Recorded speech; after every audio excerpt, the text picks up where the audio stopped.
Lights out on the hour. It is the hour of the time. Lights out for the curfew of your body, soul, and mind.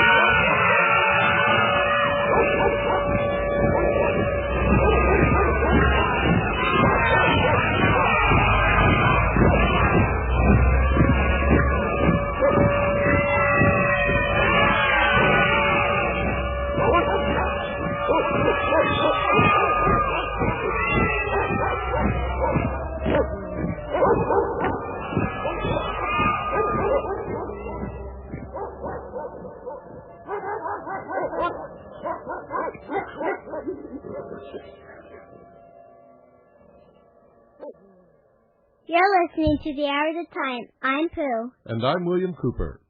I pledge allegiance to the flag of the United States of America and to the republic for which it stands, one nation, under God, indivisible, with liberty and justice for all. Thank you, Pooh. Oh, and honey? Yes. I had to say something to my friend that sent me something.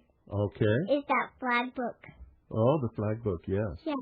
Thank you, Belle, for sending me that flag book. You really liked that, didn't you? Mm-hmm.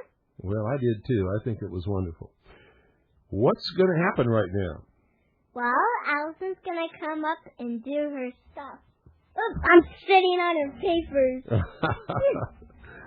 Allison's going to come up right now, ladies and gentlemen, if Annie will bring her up to me. And she's going to do for you her Rush Limbaugh imitation. Now, bear in mind, she's only 10 months old. And if she can do it, anybody can do it. You see, it's no big deal to be a Rush Limbaugh. Come on, sweetheart. Oh, here she is. First time on radio. Let me see. Where's her props? Oh, boy. Look here. Allison. Here. Well, folks, she is just wowed. This is the first time she's ever sat in front of this microphone. Her eyes are about as big as silver dollars. And she's just taking it all in. And as soon as she gets used to it, we'll get her to take her props here. And she'll do her Rush Limbaugh imitation. There you go, honey. There you go. Want some to eat? Here. Yeah, that's right. Now take this one. Here you go. Now take this one. Here. Okay, now, ladies and gentlemen, it is, wait a minute, hold it. Here you go. Grab it. It's Rush Limbaugh. Okay, do your act. Here you are. You're on nationwide radio. Oh, you keep letting go of your prop. Well, you did this perfect in rehearsal. Okay, let's put this one over here. Boy, you're just amazed, aren't you? There you go. Okay, now we're going to do here. Let me see if I can get this one in place again. Okay. Now.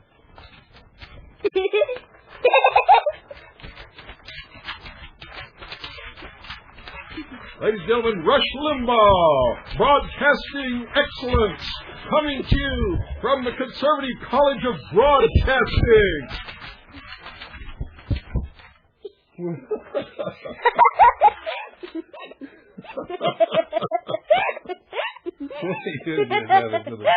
Here, let me get this.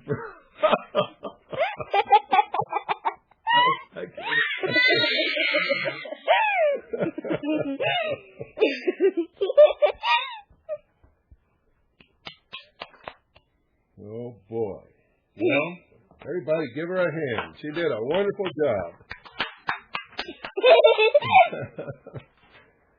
Okay. Annie, why don't you just... Whoops. She's got my... Yep, she's got my headphones. Annie, just say hello to everybody. Hi, everybody.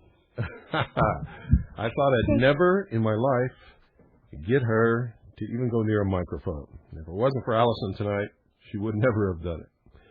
Well, what do you think, folks? Was that a good Rush Limbaugh imitation or what? Pooh, I want to thank you so much for helping out. You're welcome. And for providing the Rush Limbaugh props. And for being the engineer for the Rush Limbaugh Broadcasting an Excellent Show. I like her when she did that. Me too. Okay, Allison, since you did such a wonderful job, and Pooh, since you did such a wonderful job at assisting, this is just for you.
Well, ladies and gentlemen, you know, I have a stack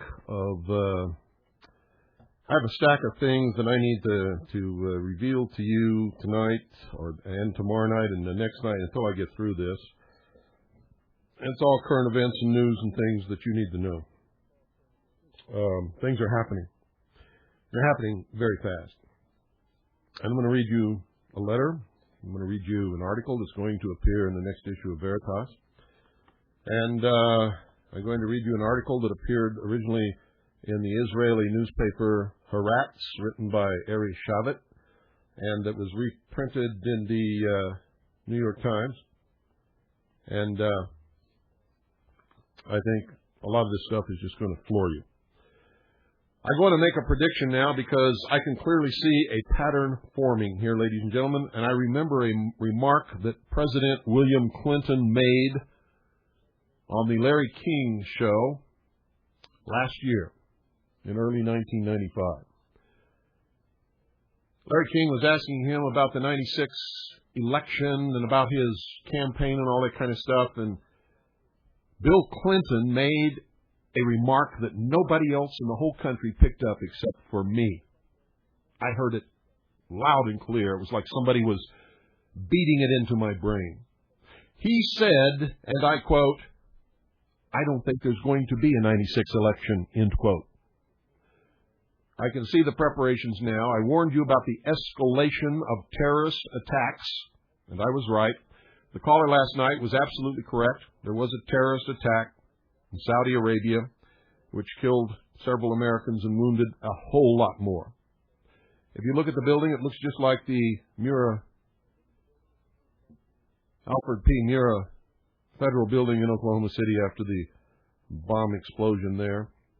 Only the attack made in Saudi Arabia was not a Ryder rental truck with fertilizer. It was a huge, gigantic truck full of high explosive military type. It's a wonder more people weren't killed outright. I've got to tell you that right now.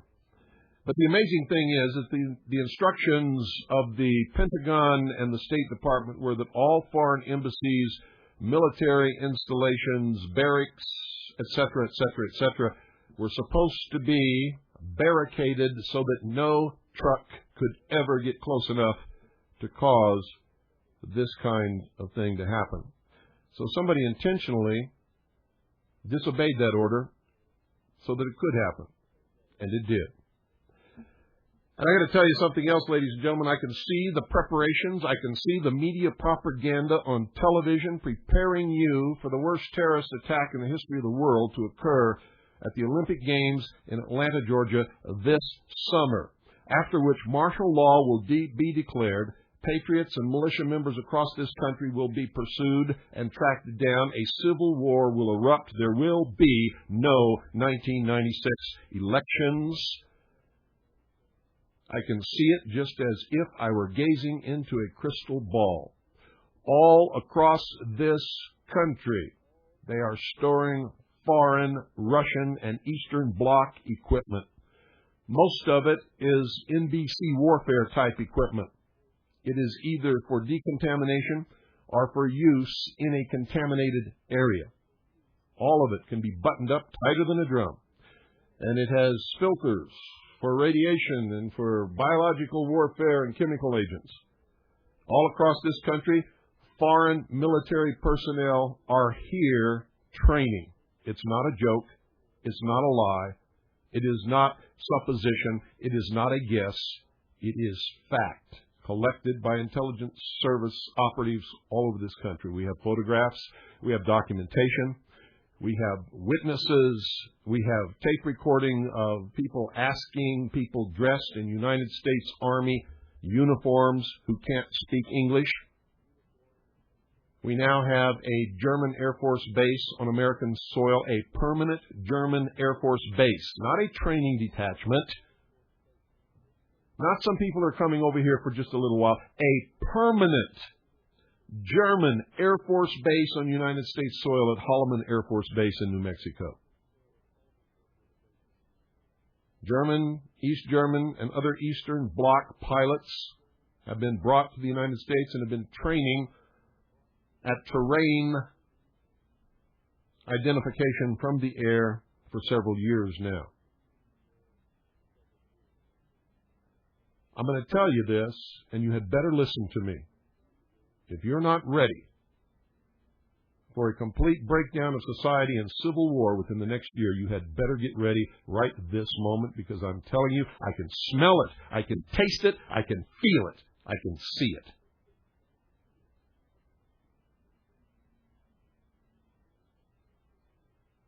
The Olympic Games have nothing to do with the taxpayers of the United States of America, yet they are assembling the largest military and security and police and government force in the history of the world to perform security operations at the Olympic Games at the expense of the American taxpayers.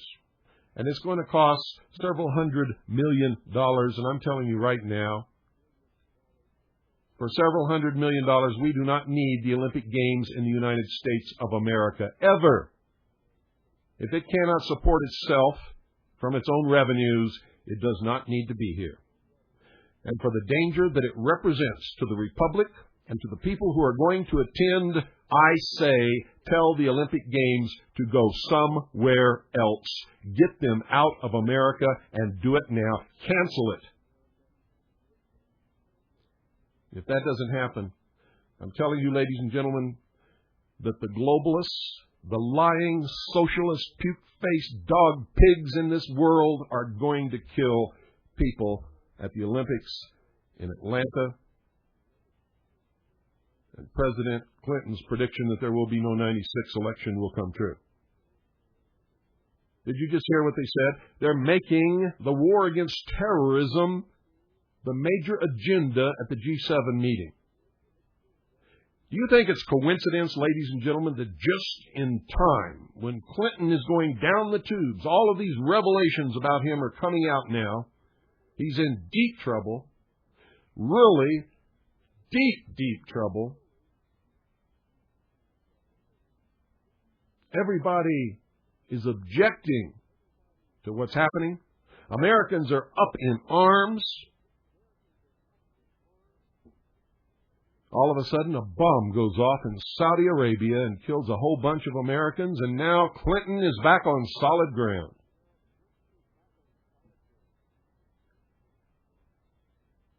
You had better heed my warning. You had better heed my warning. Every prediction I've made has come true. It's going to escalate even further. I believe this is the year that is, ladies and gentlemen. You see, they have to have their New World Order by the year 2000. That's when the window closes. At midnight, ladies and gentlemen, the last day of December 1999, their window closes on the New World Order. That's what they're talking about when they say that they only have a short window in order to bring their plans to fruition. You know why? Because as soon as the first day of the year 2000 dawns and there is no Messiah, and there is no fulfillment of any prophecy whatsoever, nobody will fall for their New World Order anymore. It'll be all over. It'll be done with, finished. And all of those who have been neutralized by this bullshit will all of a sudden be unneutralized, and will know that it was all a scam, like it's been a scam every single time it's ever happened. All of you who are waiting for the great Messiah, I'm telling you right now, he's not going to be here. And if he is, he's not going to be the Messiah. He will be what you call the Antichrist. He will be a liar, a deceiver.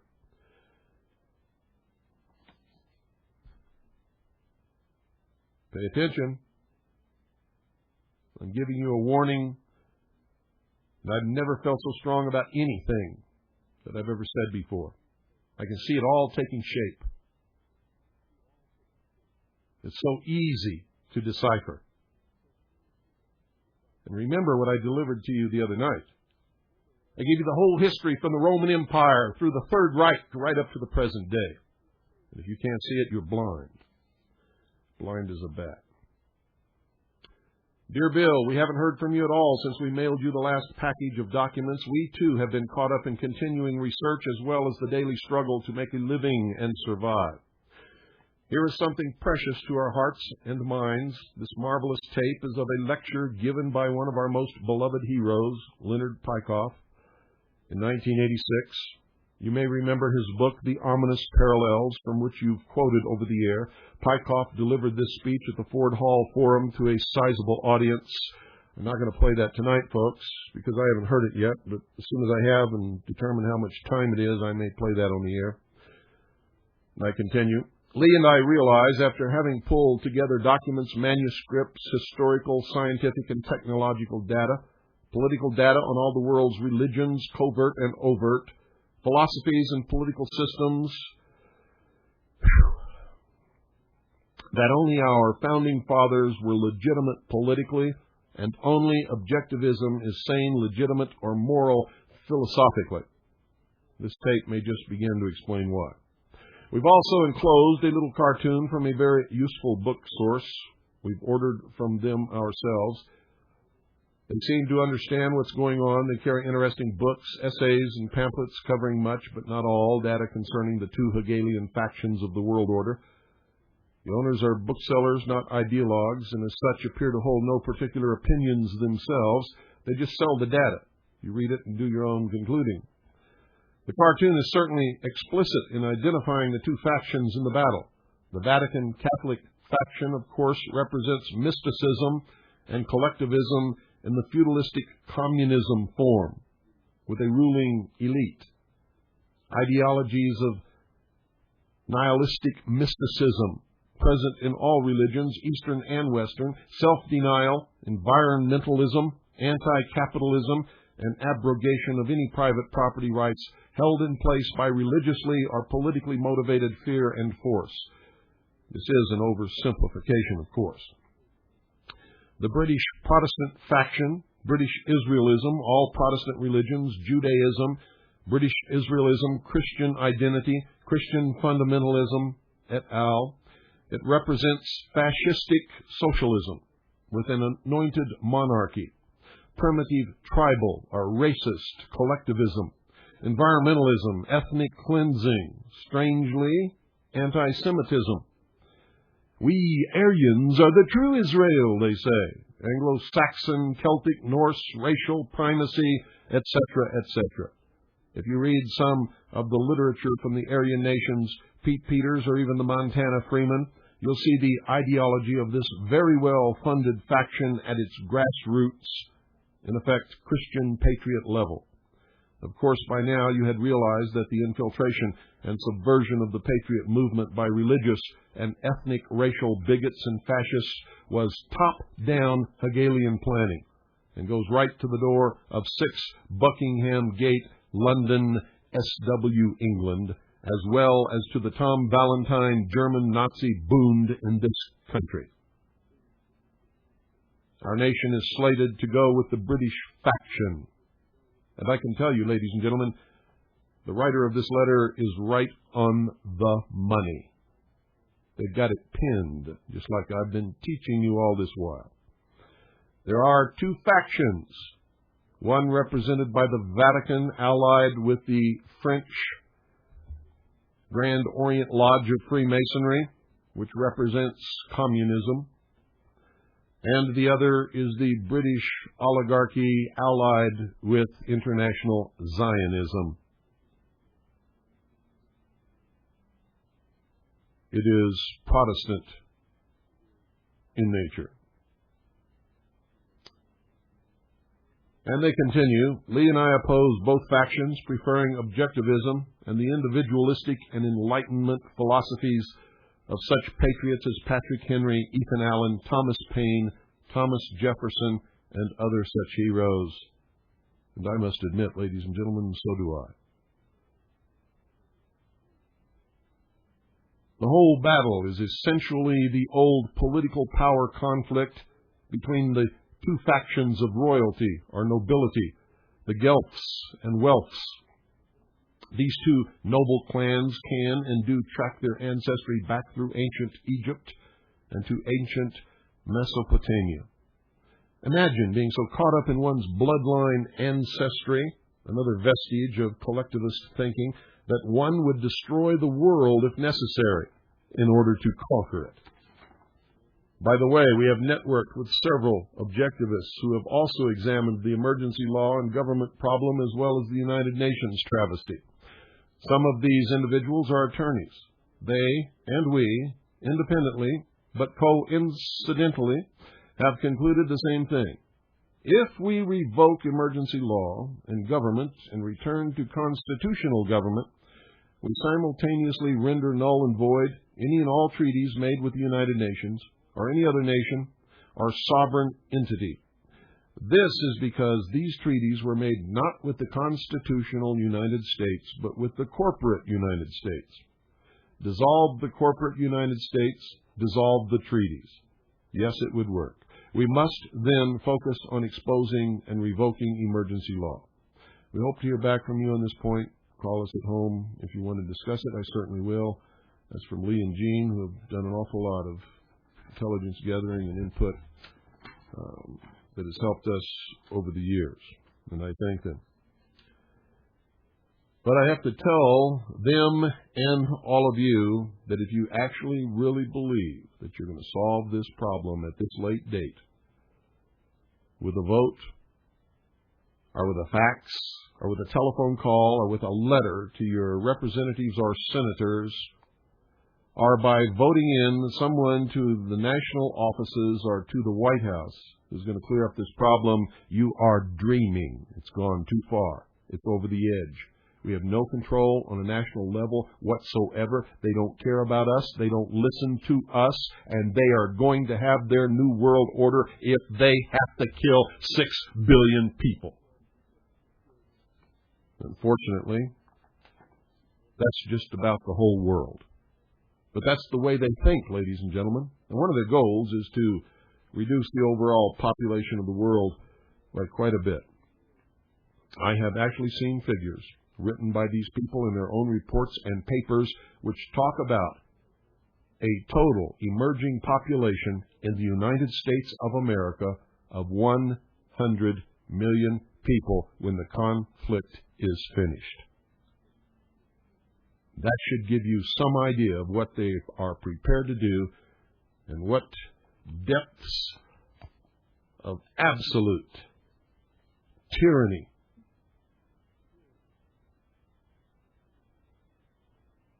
that they are prepared to use in waging war upon those who would resist international socialism.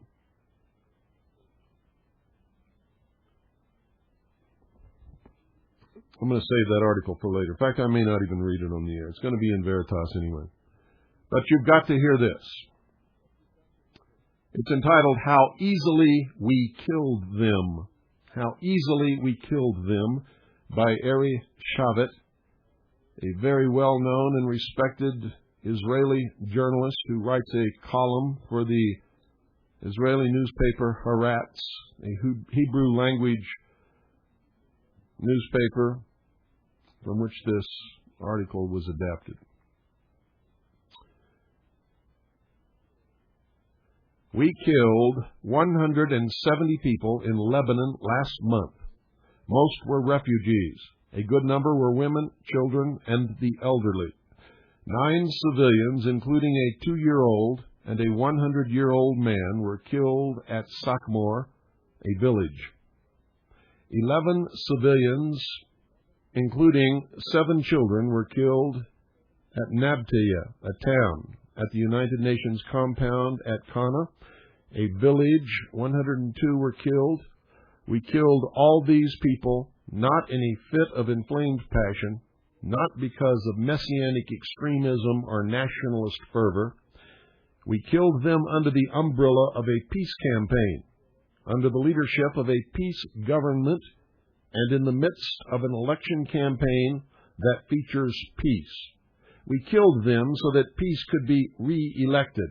We killed them because our peace coalition needed to prove it is just as tough as the opposition.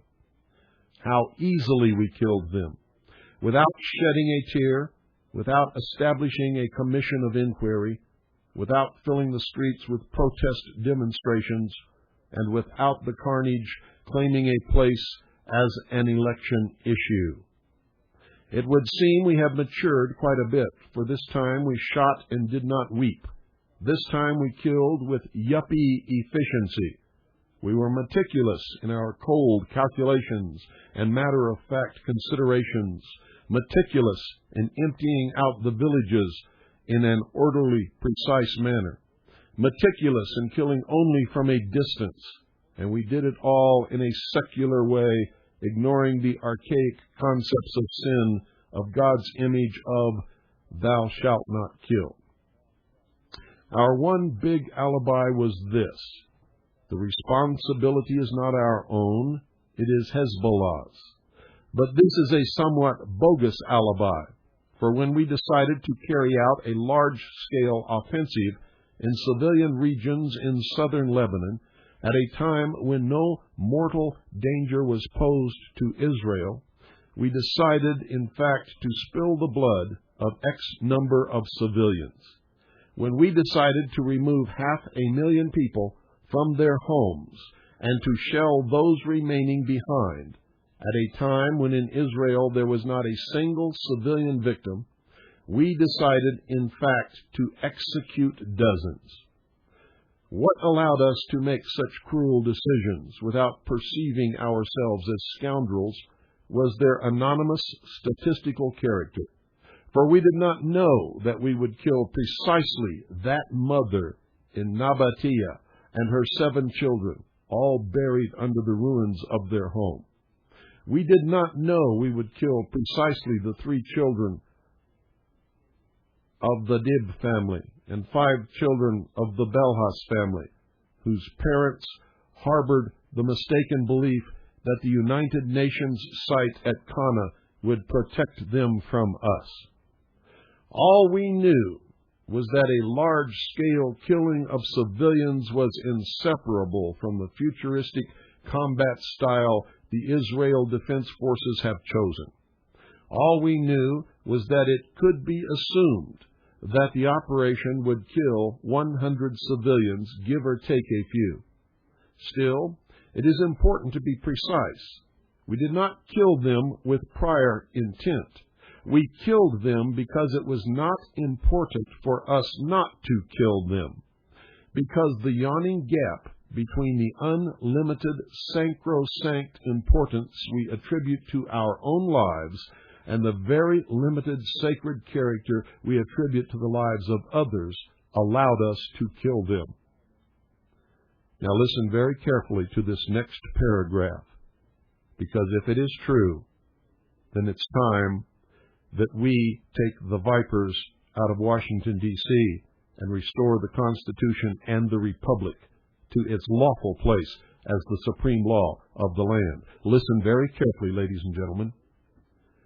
Here is exactly what he says. We killed them out of a certain naive hubris, believing with absolute certitude. Let me read that to you again, ladies and gentlemen, so that you understand exactly what I am saying.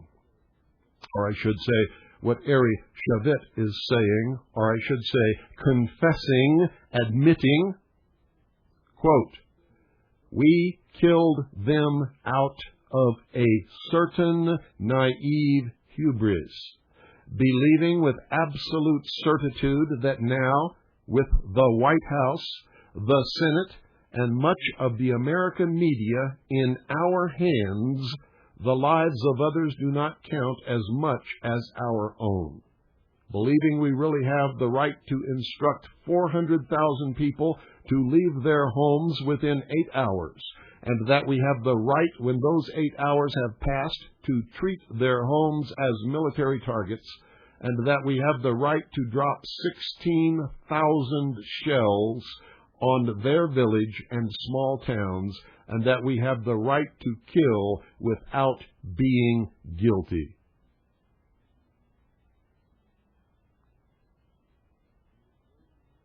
An Israeli massacre can be distinguished in most respects from an Arab massacre in that it is not malicious, not carried out on orders from high above, and does not serve any strategic purpose. It contrasts with Israel's declared national policy and its accepted cultural norms. Yet while these distinctions are valid, they mitigate neither the gravity of the massacre nor our responsibility. And I'm going to tell you that that last few sentences are lies. Israel has committed massacres in its history, intentionally on orders from on high, in order to fulfill political agendas, just like the international socialists and the communists and everybody else has done throughout history. It is documented, it is proven. But this admission, this confession in this essay is beyond ignoring. It cannot be ignored, for it speaks of the highest treason. It speaks of the fact that this person is confessing that Israel owns the White House, the Senate, and most of the American media. And if that is true, we are justified in anything that we must do in order to end that treason. And in speaking out on this subject tonight, if the past is any indication of the future, I might have just ended my future. But I am a man of principle. I believe 100%, ladies and gentlemen, that a man or woman who is not willing to die for their principles and for certain ideals are already dead and are of no use or consequence whatsoever. And not only that, I'm just about sick of this whole bullshit mess. And if they come up here on my mountain after me, I will defend my family and my property and my life with every means at my disposal. And this country will witness a gun battle that they have never seen before in its history. I can assure you of that. You see, I stand behind my principles and what I believe in. Not like those freemen. Why is it that I had the feeling that they would not be willing to die for their principles? I knew it from day one. And the minute their power was cut off was when the siege ended. That won't happen here, I guarantee you. And until the men and women of this country take that attitude and demonstrate it, and some of us die for what we believe in, there is no hope of ever restoring Republican constitutional government in this country or anywhere else in this world, because if you are not willing to die for your principles and ideals and for freedom, you do not deserve to have it. That is the truth of that matter.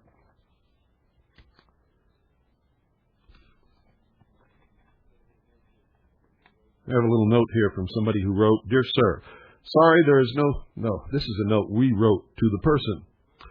This person sent us an order, said they wanted an autographed Waco.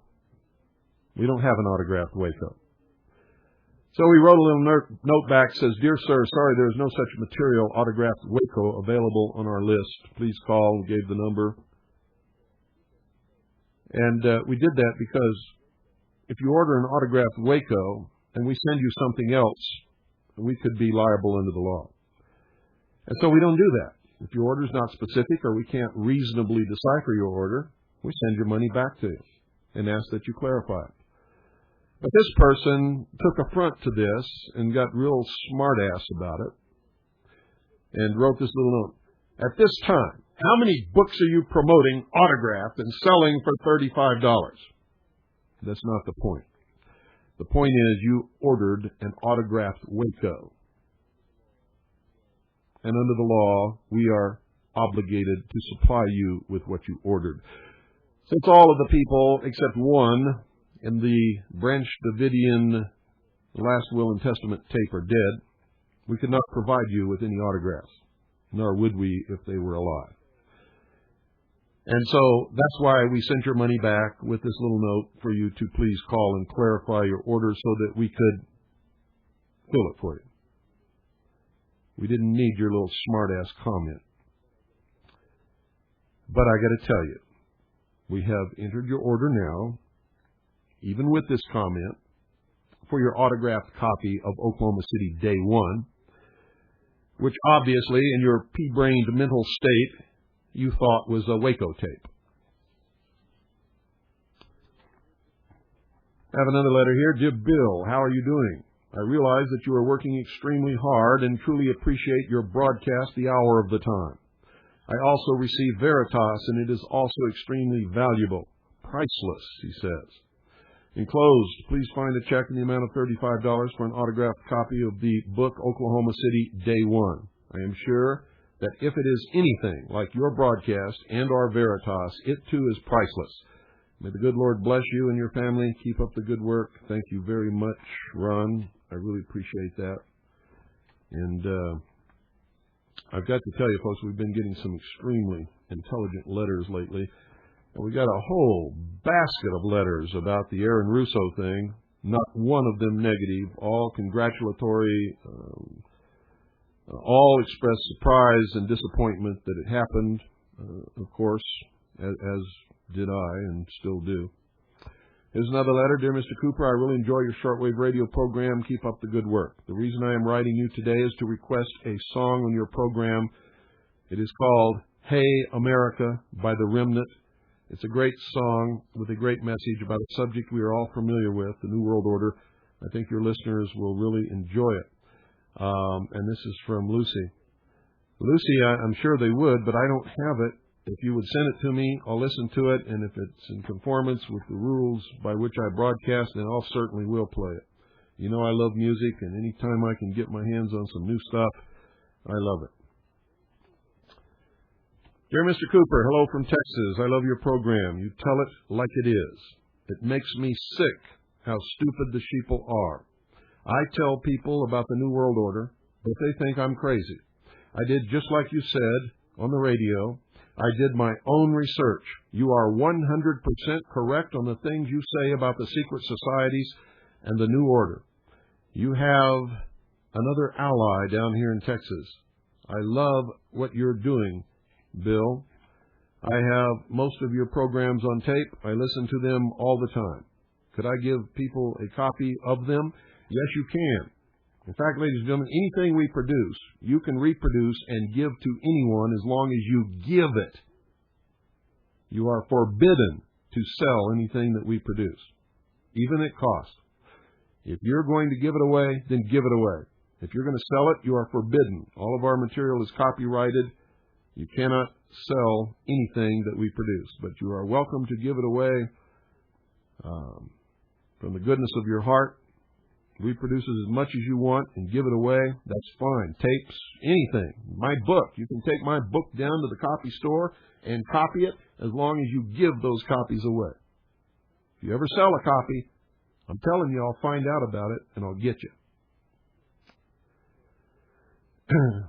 So, yes, you can. He says, the apathy down here in Texas is making me sick. People better wake up quick. Signed, James. P.S. Do you know anything about the Tri-States Militia in South Dakota? I heard their leader was an FBI informant. His name is John Parsons. Yes, John Parsons is an admitted FBI informant. It's on record in the trial transcript of Willie Ray Lampley, his wife, and compatriots that took place in Oklahoma. So, what have I got here? Oh, got a letter from the Midnight Special and the Midnight Angel, who are, let me see, KEX5595. I want to thank you for that good letter. I'm not going to read it on the air, but I want to thank you. And here's something you all need to know. McCarthy aide, family killed in plane crash. Now, this is not a coincidence. This is the New World Order getting rid of people, or getting vengeance on people that they've been wanting to get vengeance on for many years. Joseph McCarthy was 100% right, and he was vilified and destroyed by the socialist-controlled press in this country. And now they got another one. McCarthy aide and family killed in plane crash. Burbank, California. Gerard David Shine, an aide to Senator Joseph McCarthy during the senator's hunt for communists in the 1950s, was killed along with his wife and son when their small plane crashed on a street shortly after takeoff. The single-engine Beecraft Sundowner slammed into the ground near the Golden State Freeway about 2 p.m. Wednesday after departing from the Burbank Airport, officials said. And it goes on to talk about the crash. It says it's under investigation. Our people in California have spoke to some of the people who are close to this incident, and they say that it was no accident. Dear Mr. Cooper, I called about a tape a while back. I got you, I thought, by mistake. I wanted the tapes of April of Morgan, or William Morgan. I talked about my father being a Shriner in 33rd degree Freemason, how he forgave his family for the satanic light. He does not know me, his son, or grandchildren. He misses out on the wonders of God and his life for us. This is what I really like about this letter, folks. I am an elementary school teacher and counselor. I live in the Bible Belt called Oklahoma. I believe in God, country, family. I've taught that in my counseling classes since 1981. I also teach that if a government wants your guns, they also want something else, your freedom. For example, China, Russia, Cambodia, Germany, South Africa, etc. Then they understand that. All of our teachers believe in the freedom of ourselves. We all hate the New World Order. We understand what they will do to Christians, teachers, people who want and desire freedom. I understand I am a dead man when the New World Order takes over. I am fighting the VOTEC system, that's vocational technical system in Oklahoma. They want a trade on all the elementary children starting in kindergarten. I said no, and our principal agrees. A fifth-grade teacher came to us about a passage in his outline of a chapter in his text. He's something.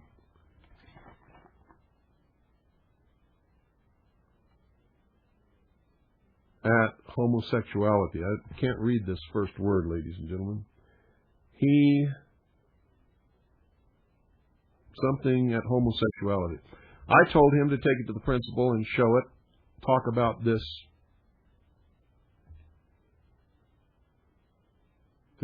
something. He did. She agreed with him and told him to throw it out, to watch carefully for any more of this crap. This was part of outcome-based education called PASS in Oklahoma. The DNA just about withdrew from the NEA. The Oklahoma Educational Association just about withdrew from the National Education Association over this ideology. Our school district, I can speak for elementary only, said no in a big way. I have had bouts with a couple of teachers over my thoughts on the Oklahoma City bombing. Now they understand about these things. But they are mostly under 40 years old. I'm 45 years young. I am sorry this letter is lengthy, but I've got to get it said. I understand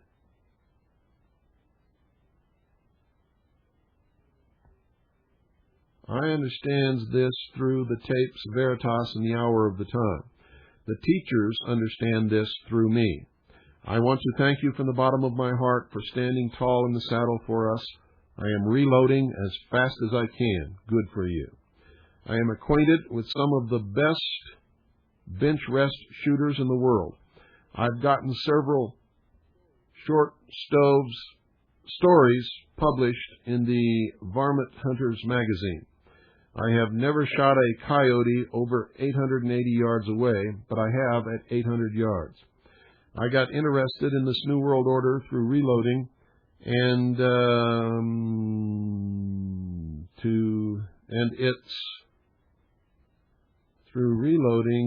it's something parts at times. This poison is far western Oklahoma, and I could not understand why our Masonic fathers forgave their children for the lodge. The Illuminati tapes woke us up. Sitting on a sand hill one June night, we tore up 1/2 acre of love grass, kicking and stomping about. Then I ordered those tapes and many others over the next 18 months. I cannot afford the Mystery Babylon series, only the periodic tapes I get. I've got to spread my monies about for family and food. My wife cleans house, we work hard, and I reload as many as I can. There are several of us putting monies together as to get more powder, bullets, primers, etc. There are many of us sleepers out here. We are waking up slowly through you. Not all public educators believe in the New World Order, just the opposite. Yes, we fight the New World Order, outcome-based education at every portal. We here in our public school district say no to the New World Order. I hope you do not think that all public school teachers everywhere believe in the outcome-based education New World Order. We do not. Keep up the fight. We are out here in the wilderness looking for the godly light, not the satanic Masonic light of Ben and my father's light. Ben lost $84 million to the lodge. My family lost a father and grandfather. May God forgive them in the end. Keep up the good work. We're listening and waiting, gathering, if slowly, as much as we can. Keep the faith. May God guide and protect us all. Keep the sun to your back, nose to the wind, eyes on the horizon, hand on the throttle, crosshairs level. Thank you, Mike. Very good letter. Plotting world order in Rome. Listen carefully to this. Vatican expert Malachi Martin tries to scope out papal succession. Your novel depicts an international plot by Vatican insiders and internationalists to install a new pope and establish a new world order. How fictional is this storyline?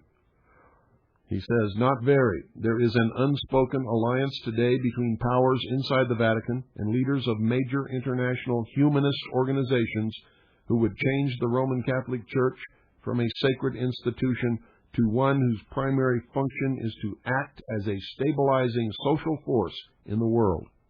They see the Church as the only global structure able to do this. The one obstacle is John Paul II. He is seen as a defender of medieval traditions. They want a pope who shares their more liberal, globalist view. Who are these powers?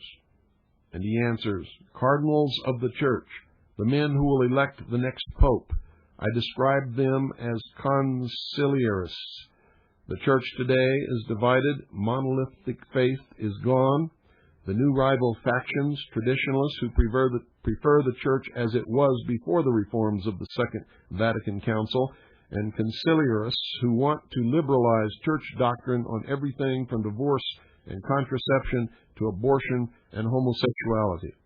The numbers are about even, but conciliarists hold the positions of power. They think John Paul II is too conservative.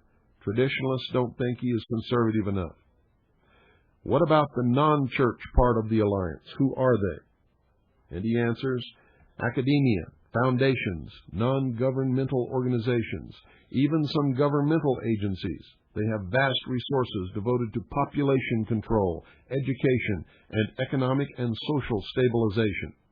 If they can get the Roman Catholic Church to side with them in the social and cultural field in a world that is dysfunctional, they'll have another element of stability. This sounds rather conspiratorial.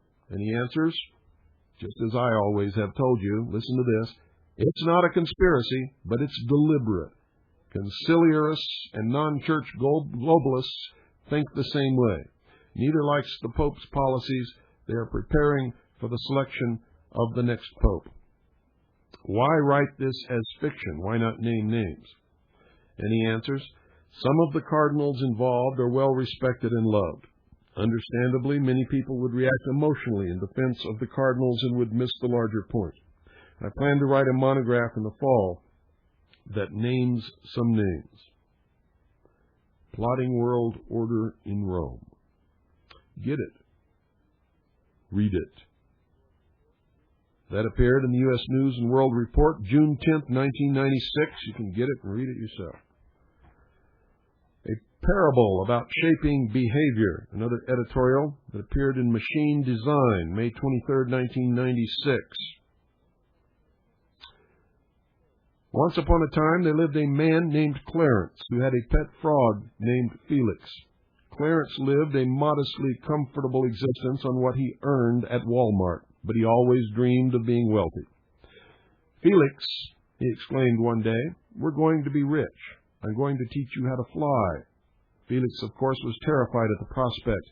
I can't fly. I'm a frog, not a canary. Clarence, disappointed at Felix's reaction, told him, your negative attitude could be a problem. I'm sending you to class.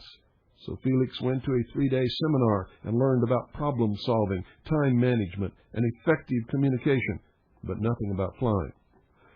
On the first day of flying lessons, Clarence explained to Felix that their apartment had 15 floors, and each day Felix would jump out of a window, starting with the first floor, eventually getting to the top floor.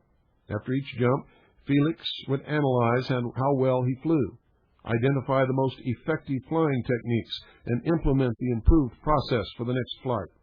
By the time they reached the top floor, Felix would know how to fly. Felix pleaded for his life, but his pleas fell on deaf ears. Felix doesn't understand how important this is, thought Clarence, but he was determined not to be defeated by a negative attitude, so he opened the window and threw out Felix, who landed with a thud. On the second day, Felix again begged not to be thrown out the window. But Clarence opened his pocket guide to managing more effectively and showed Felix the part about how one must always expect resistance when implementing new programs. Out went Felix from the second floor, and he hit the ground with an even more painful landing. On the third day, Felix tried a ploy. He asked for a delay in the project until the weather was more favorable for flying. But Clarence pulled out a timeline, pointed to the third milestone, and asked, "You don't want the schedule to slip, do you?" Felix knew that if he didn't jump today, he would have to jump twice tomorrow. So he jumped from the third floor. On it went to higher and higher floors, and Felix tried his best. By the seventh day, Felix no longer begged for mercy. "You know you're killing me, don't you?" he said. Clarence replied that Felix's performance so far had been less than exemplary, failing to meet any of the milestones he had set for him. Felix became resigned to his fate and said, "Okay, open the window." With that, he leapt out, taking care to aim for a jagged rock that was sure to put him out of his misery. He hit it perfectly and was instantly dispatched from the mortal world. Clarence was upset. His project had failed to meet a single goal. Felix not only failed to fly, he didn't even take well to training or setting goals. And he didn't seem to understand when Clarence told him to fall smarter, not harder. Finally, Clarence analyzed the process to determine where it had gone wrong. He concluded that he needed a smarter frog. The New World Order would be well versed to read this and understand it. Good night, ladies and gentlemen. I hope you paid close attention to the first half of this broadcast. And God bless each and every single one of you.